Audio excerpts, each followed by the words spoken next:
Hello and welcome to this presentation of EasyLog's easyLog Plus staff attendance management and pay analysis software.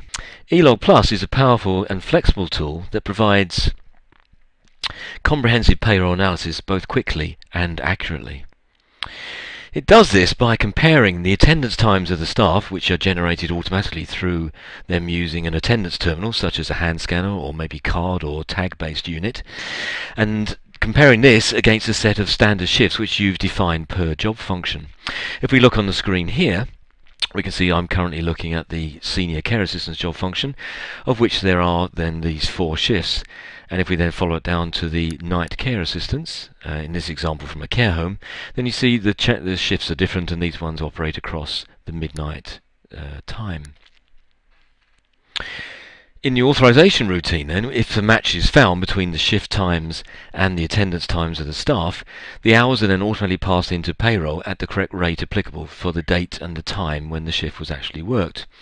If the system can't find a match, then it automatically puts these into an exception routine, which then allows you to intervene, see these hours, and then decide how you wish to pay them or not. So let's go into that exception routine now and show you this in action. So let's take a look at the authorizations, and we'll be presented with this screen here. As you can see, it produces a line per attendance to be authorized. We can see here the name of the person that worked the hours, their in-clocking and their out-clocking here, and the job function they were working at, and here is the default pay rate for the particular shift. Now notice in the job function column that the bottom 2 here against Tina remain blank. That's because Tina is a member of staff that can do multiple job functions. So all I need to do is click on that square and then tell the software exactly which job function she was doing for that particular day. So I know in these 2 periods she was working in the kitchens during that week. What I now do is click on this button here, which will automatically match any shifts worked against the periods of time, and you see those lines are now greyed out. This means that the bulk of the work is actually done by this stage, and I just have 3 periods of attendance then which need to be matched or authorized. The first of these is for Vanessa, and I can see that she got in at 7:22 and left at just gone 4 o'clock in the afternoon. Now this is being thrown up for authorization because her shift time would normally start at 7:45, and therefore she's got in rather early for the start of that. I can now decide whether I wish to pay that additional time or whether I really just want to pay her to the shift hours at which she actually worked. If I just want to pay her to the shift hours, then I simply click on the shift button there. That's the shift that she did work, so it's 7:45 through to 4 o'clock. I say OK to that, and then you see that particular period now goes to grey, and the period she's actually going to be paid from or authorised from is 7:45 through till 4 o'clock as a care assistant. That leaves me with 2 further periods to authorise, which is one for Sharon here, where she got in at 2:09 and left at 8:30. Now again, I know that there's a standard shift for the care assistance function which starts at 2 o'clock, so therefore this has been flagged to me because she got in 9 minutes late. However, she also worked on to 8:30. Now again, I can make the decision, well, is it very, very rare for Sharon to get in early? Sorry, for her to get in late, and therefore I would be happy to pay her to 2 o'clock or from 2 o'clock, or do I want to take some other action?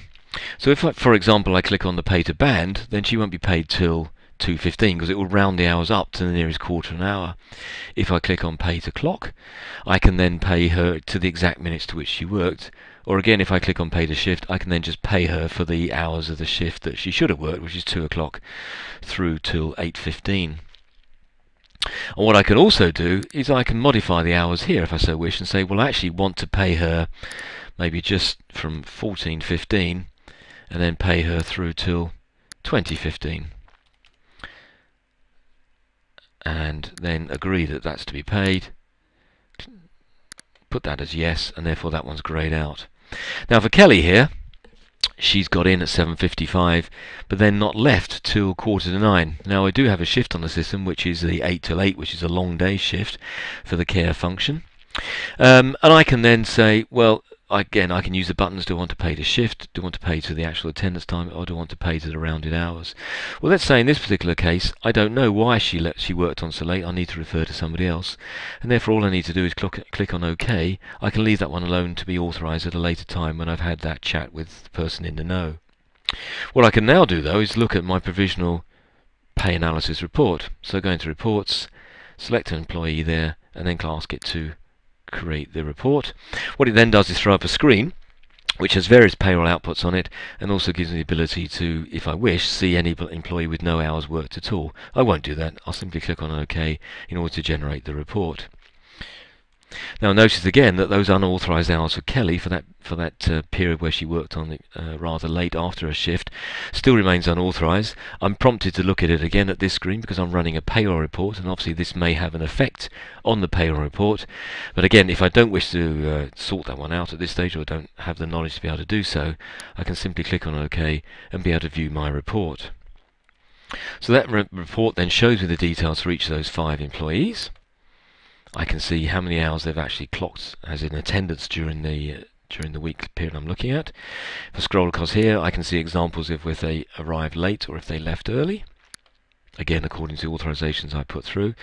Any holiday, maternity or training time, confirmation of the total hours they're to be paid at the moment through standard rate, any unauthorized hours, which are those obviously existing for Kelly because I haven't yet authorized those, and then finally through to the hours to be paid at the various pay rates.